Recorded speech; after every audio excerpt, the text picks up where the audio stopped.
Hello, my name is Tommy, and you're listening to the Whelmed podcast. I know you can be overwhelmed, and you can be underwhelmed, but can you ever just be whelmed? I think you can in Europe.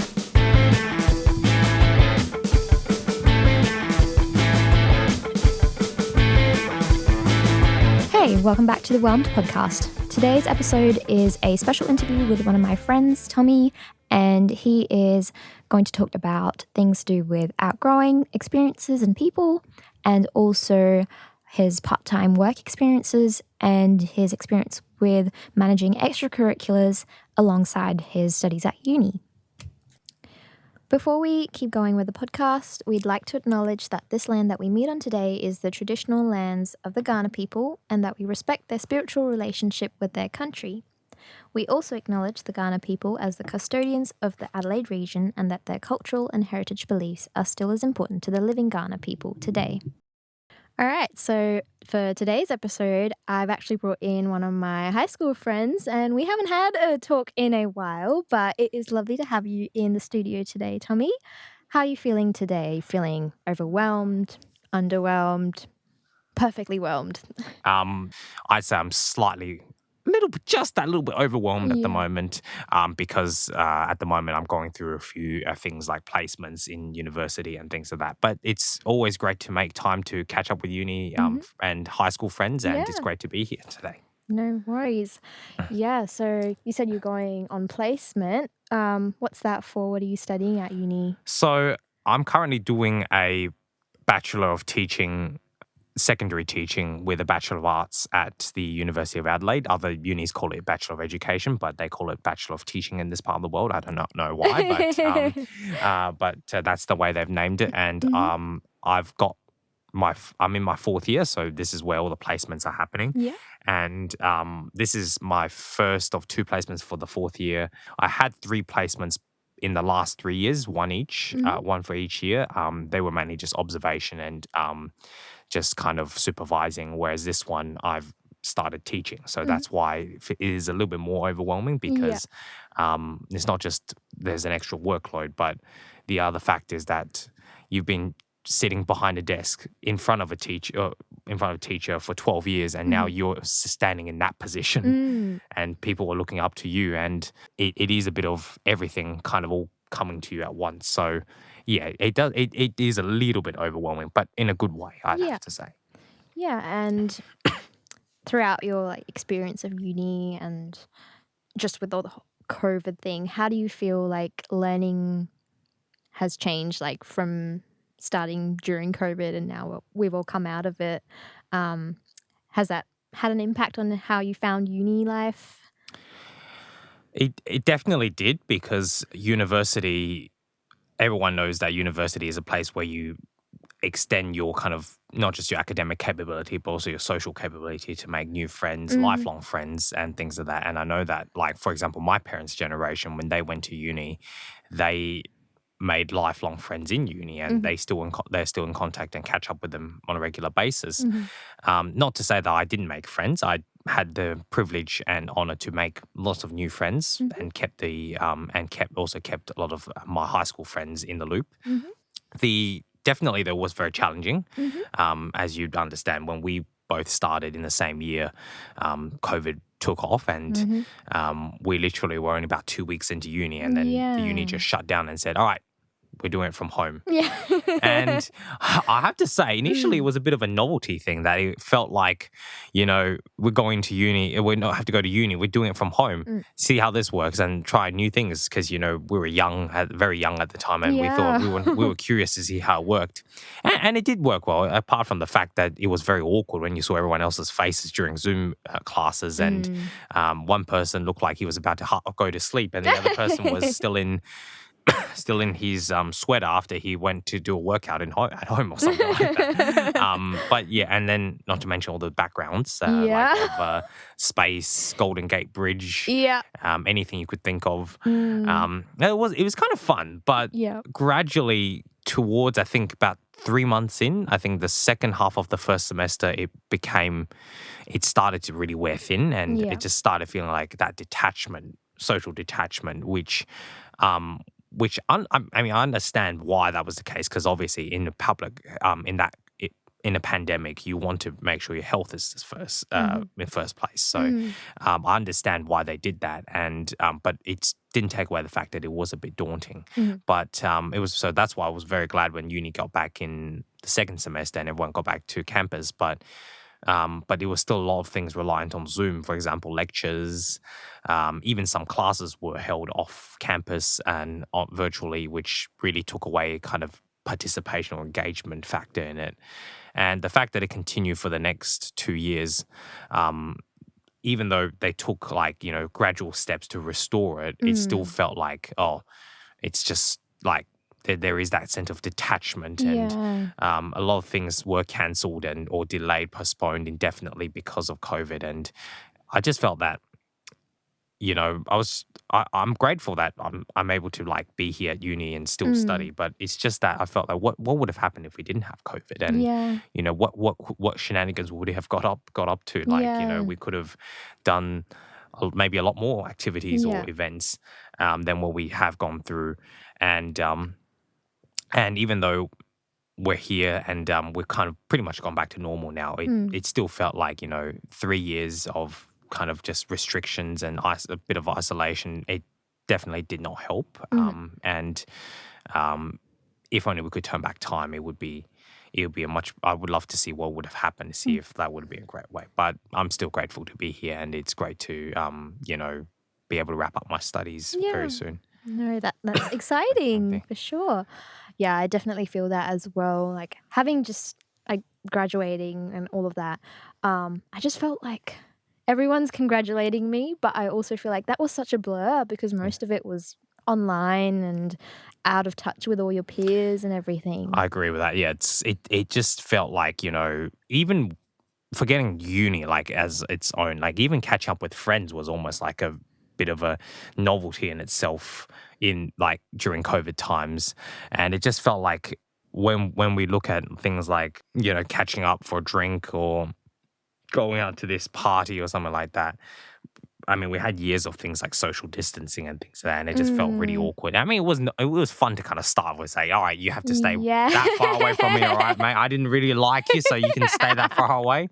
Tell that to Sam Trott all the time. Nah, love the guy. But yeah, as you said, it did, like on a serious note, it did felt like a blur. And for those who have like, been able to get through it, like you and I, we consider that to be achievement, and it's great. But then again, it's like, you've achieved something, but it's out of 10. You feel like at best you probably only got about 8 out of 10 because it was the other two. The other two we couldn't get it because of what's happened in the last 3 years. And I have to admit, like when I started each year, I was going to say to myself that I'm going to make new friends this year, and I did to some extent, and it worked out well. But a lot of things, like work, uni, other commitments meant that I didn't really achieve what I really wanted to. And there were times that I felt really just down and I had to cry to myself on some occasions. And I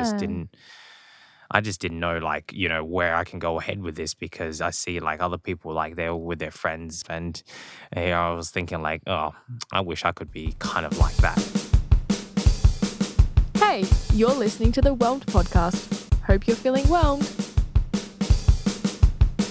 Yeah, so you were saying that over the whole course of your degree, like you've had sort of a sense of detachment and sort of that gap in like making lots of friends like you would have thought you would have made when you were initially starting uni. Do you feel like as you've made new friends, you've sort of outgrown other friendships or other things that you did in high school, other experiences? When we talk about like friendships between like myself and friends from high school and friends from university, it is not like I don't think I've outgrown my high school friendships groups because the people who I'm friends with, I'm still friends with them, and we still meet up and catch up and have a talk or have a lunch or dinner together or go somewhere together. And with uni friends, I don't think I've outgrown like existing friendships I built at the start. Although some of them I haven't seen in ages. Like I think they may have deferred or have left uni altogether. So that's probably like a bit of a sense of not outgrown, but I think just separated in Yeah. that sense. But yeah, I think in terms of friendship, thankfully I haven't outgrown any friendships from high school and Oh, that's great. even as I've built friendships in uni.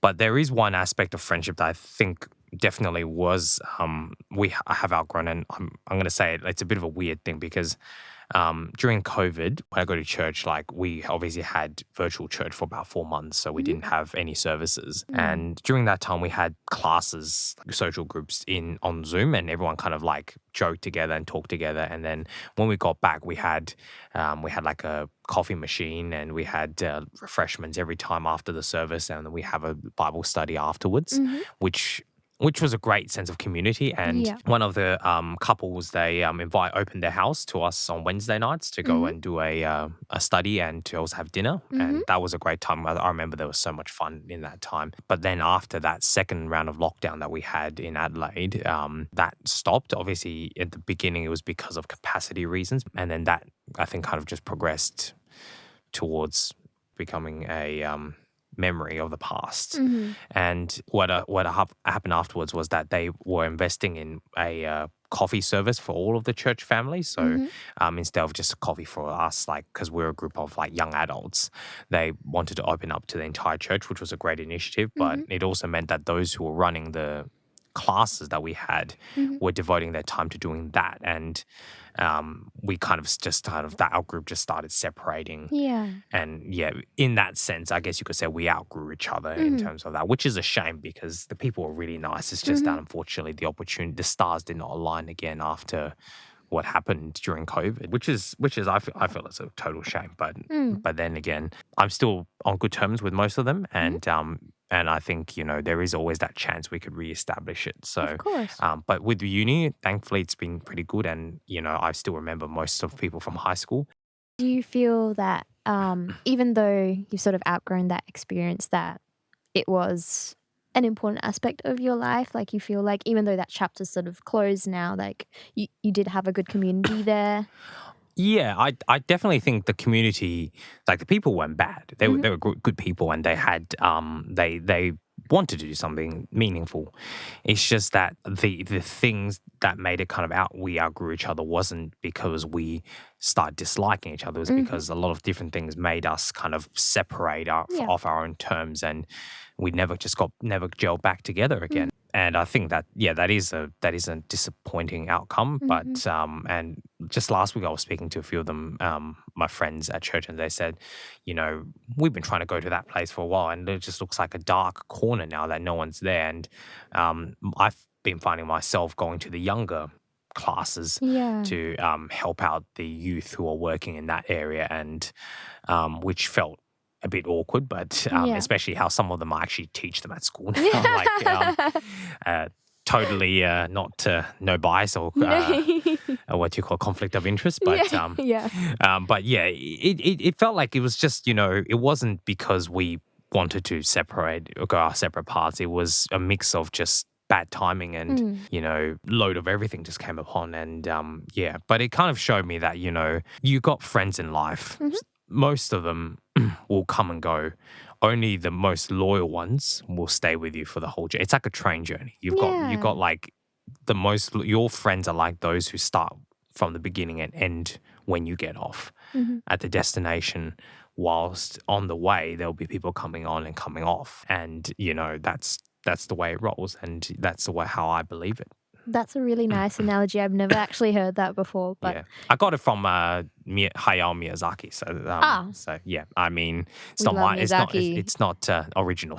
wait, is that from? Yeah, so that's Studio Ghibli, and Is that from a specific film that he? Spirited Away, I think. I got the feeling. Yeah. I was like, I'm thinking of the train in Spirited Away. And I just think I can't believe that film's as old as I am. I know, 2001. That's such a long time ago. Yeah, and it was like it was made from the heart. So and that's something I've lived by. Is like whatever you do, make friends, study, go for a career. You do it from the heart. You don't fake it. You don't pretend that you like something when you don't like something and things like that. And you don't fake it till you make it. You just have to give it your best shot. And anyone listening, if you haven't seen any of the Studio Ghibli films, please do so. Yeah, we're by the way, we're not paid to do this. No, This is just it's great. from the bottom of the Yeah. heart endorsement, I have to say. Definitely. Hey, you've reached the midpoint of our episode. This is a reminder to drink some water, stay hydrated. Hydration is sexy. I know you don't have your water bottle near you, so go get it. Also, have a bit of a stretch, walk around, dance a little. Now, back to the episode. So you work part-time while you're studying at uni? Yeah, part-time, more casual these days, really. Okay. I did do part-time last year in my third year, but this year being last year with 2 placements, both of them 5 weeks each, I've made a decision to go back to casual because it's a lot easier for them to roster me. Hopefully not for much longer. I'll be able to get some permanent work in the area that I'm doing, teaching. So, yeah, fingers crossed for that. Yeah. And have you kept the same part-time job over your whole uni course, or have you changed since? I did start working in like restaurant hospitality to start with, like in Asian restaurants for about half a year. And then I got the job at where I work over Christmas. So I was meant to be a Christmas casual to start with the option if they wanted to keep me, they will. And very, very graciously they did. But I have been, I've taken some side jobs as well. I've work with the university sports department cool. occasionally to run their school holiday program. So like for kids, and it is a paid job. So it does feel good to kind of like, and it relates to what I'm studying. Yeah. So yeah. Do you feel like if you had any advice for anyone listening, like that part-time work whilst studying is beneficial, or is it something that you would recommend not doing as much of while you're studying? What's your take on working while doing uni? I say it is very important because in this country, at the very least, your uni degree is only half the story when it comes to applying for work in the future. Employers are looking for skills that you have built in any kind of previous employment that you've done, whether it's retail, hospitality, or any of those smaller elementary jobs, employment opportunities. They want to see you get like skills from that, and then they can see the more value in you. And it is important to do it. So I'd definitely say do it. It is a good way to kind of also like, because when you're in uni, you're very ambitious. You want to travel. You want to go to places, and then if you want to go to like do studies, exchange, and things like that, if you work before then, you'll be able to save up and kind of have opportunities to do a lot more things when you do those kind of opportunities to go away abroad and kind of sustain yourself in a sense. But when it does come to when it comes to study and working, if you are studying and if you choose to work, no matter what happens, put study first. If work, like for example, gets busy, but you've got like an exam, you've got to be able to tell work that I can't do it. I can't work that much because I've got to prepare for the exam. Yeah. And in many cases, work will, like your employer will understand, especially if you're a casual, and less so if you're part-time, but they will still give you some leeway because you're obviously not there all the time and stuff. But yeah, it's just really a matter of you say to them, look, I'm a student, I've got exams.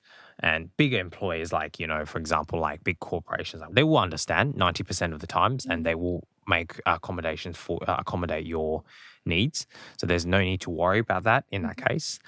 If you put work ahead of uni, then all I can say is what's the point? Because you don't have to even go to uni. You just work if you put work like ahead so much. And then, but if you do work and during your studies, put your studies first at all times.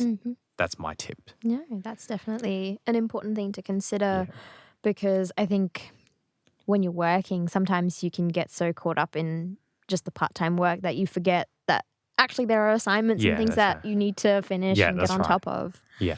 Yeah. And going on the whole topic of doing assignments and keeping up with all the uni workload, how do you manage balancing doing part-time work with your uni workload? I usually, if I work like extra shifts during the week and things like that, whilst in uni, like for example, like I do 3 shifts a week whilst I'm studying.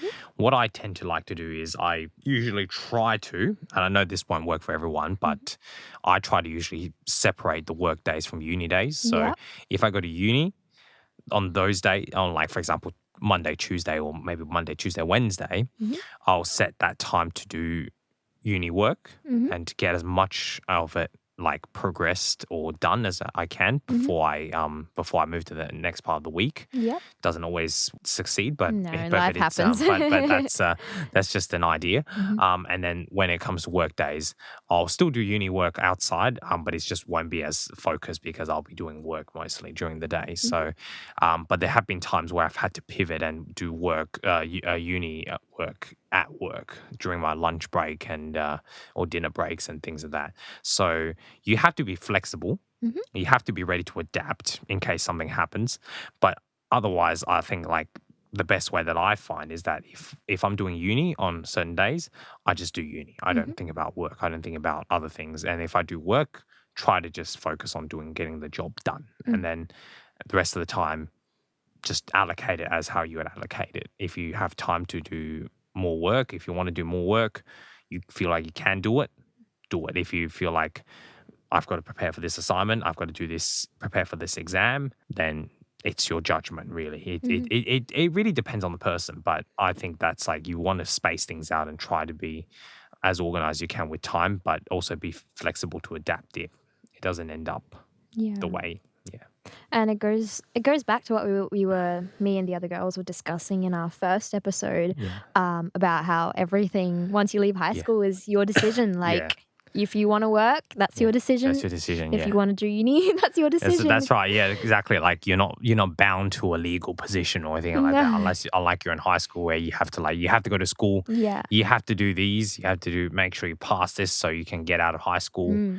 Otherwise, they'll consider you to be a dropkick, which is not a great reputation to start your professional career with. But that's I think it really kind of is up to the person. Like some people might like say I can work 5 days a week and I still get uni work done.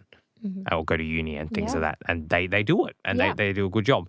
Some people they say, oh, uni is more important. I can only do like work 1 day a week or 2 days a week at most, probably like, or maybe I can only work weekends and stuff. And it's up to the person. Although I always say that whatever happens, you have to have that mindset you have to have a growth mindset to be able to deal with that because work is a lot of pressure, uni is a lot of pressure.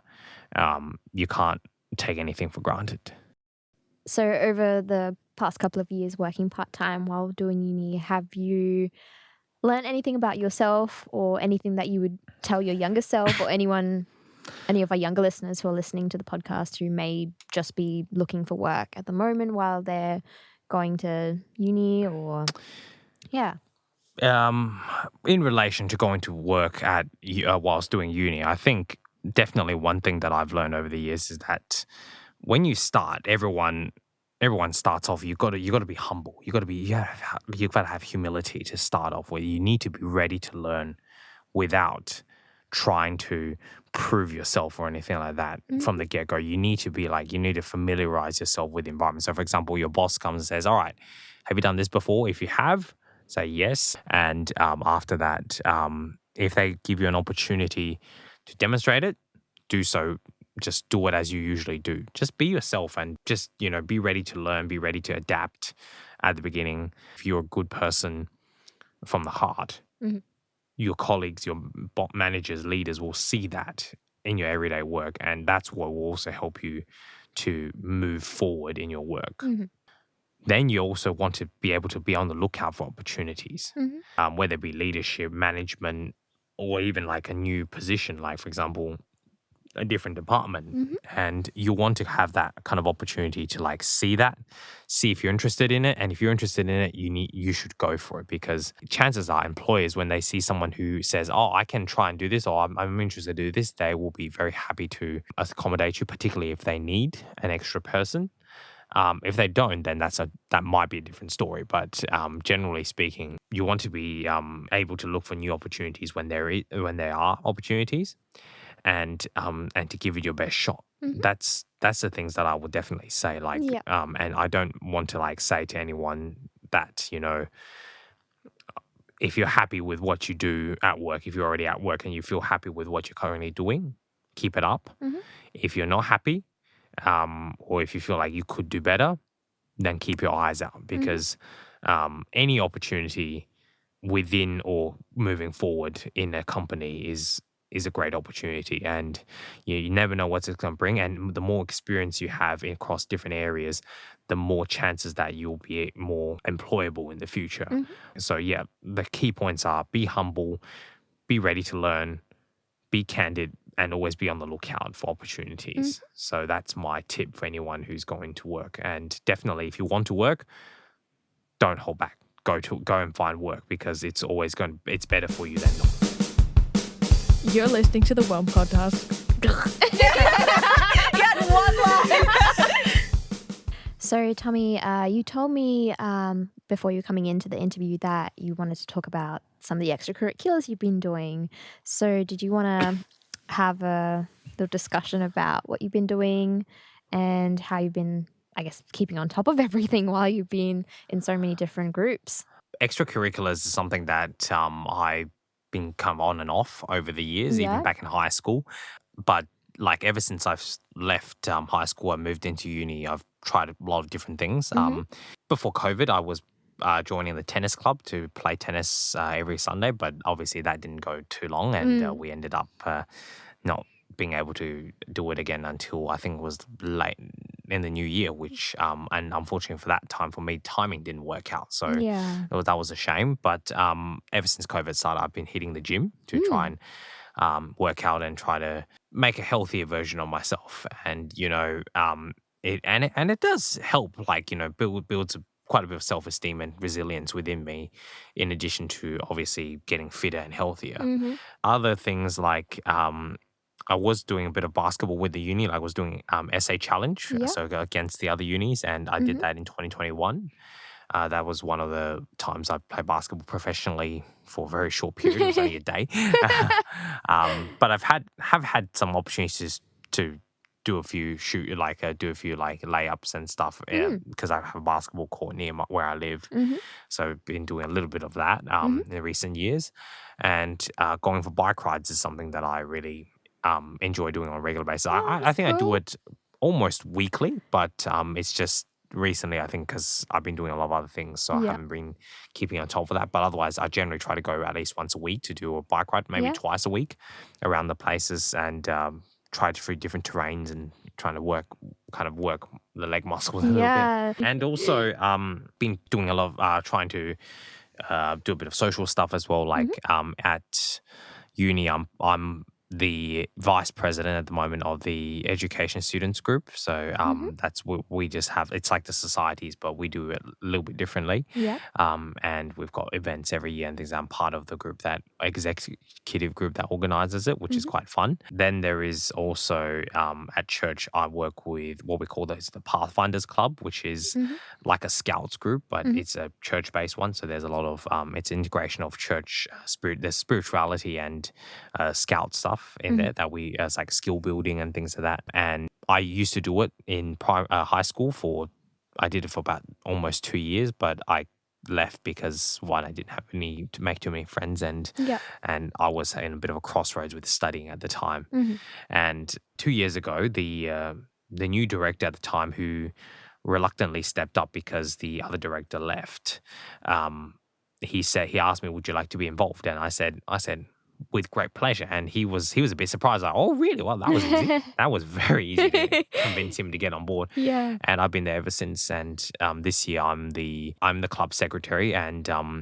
I basically kind of just do all the paperwork at the back, but and behind the scenes, and run some activities. But because the initial director that we appointed this year, who took over from succeeded the director that hired me, he moved to Brisbane at the start of the year. So we're barely into the new year, and he moved to Brisbane, and so we pulled one of our other leaders to be director, and in the sense that kind of pushed me up to deputy director, reluctant deputy director, and I said, "Oh, we'll see about that."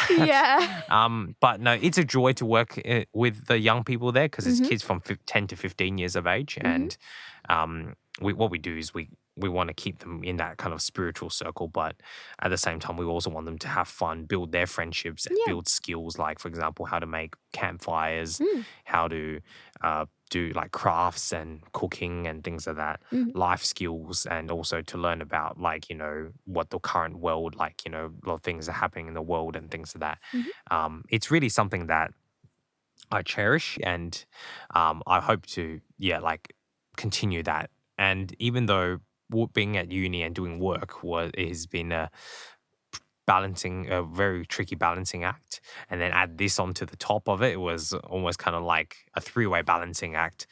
But I'm happy to report it's going well so far, and very happy with that. So I've got as you said, I've got quite a bit of things on my plate. But I'm managing. That's good. Even though I had to take some things off sometimes, but otherwise I'm managing okay, thankfully. So having had to manage a lot of things on your plate, how do you feel that has, I guess, shaped you as a person, as a uni student, just growing up, being in your 20s, that sort of thing? Well, it certainly kept me busy. That's an understatement. That's the understatement of the year. Kept me busy. But it kind of helped me to become, like, knowing that, helped me to realize that, you know, there's so many things in the world, you can't do everything at once, but seize the opportunities when you can, and because if you don't, you miss it.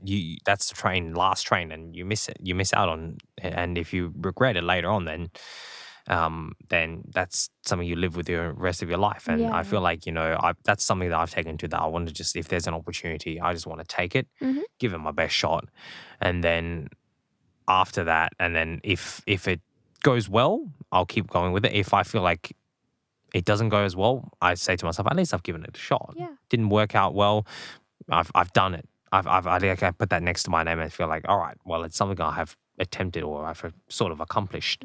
So that's my kind of philosophy that I've kind of developed. And it also kind of like showed that, you know, humans can be really busy, but they can also survive really well under that. And I've come to the getting used to doing 20 things at once. I think it's kind of like almost into a habit. It's probably not the best habit, but it helped me to multitask a bit better, I guess, in that sense. And it definitely showed that, you know, you don't just do one thing at once and you feel like, oh, that's all good. That you can do so many things and still do well in it.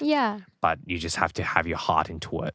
Otherwise, even if you do like one thing at once, it's still not going to work out. So that's something that I think I've learned from doing all these things at once. And I think in a sense, it kind of helped me to realize that, you know, life is just one of those things that just keeps coming. You try different things at different times.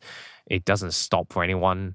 It's just that you have to, if you want to go along with the flow, you just have to go along with it and don't pack any regrets. And if you feel like you want to try something, just give it a shot. No, that's really good. I think like although I think I should just really sometimes not push myself too much. That's the thing. I mean, there is a limit at the end. There is a limit. Even though we'd like to think we don't. No, for sure. Right. Thank you so much, Tommy, for coming on to chat with us. Thank you again, Bhavya, and I really enjoy this opportunity to do this podcast, and it's so great to see you again. And thank you for inviting me. As always, thank you so much for tuning in to the Whelmed podcast. Make sure to follow us on our socials. We are at whelmed.pod on Instagram and at whelmed on Facebook and on YouTube. And let us know what you thought about this episode. And as always, we'll catch you next time. Bye.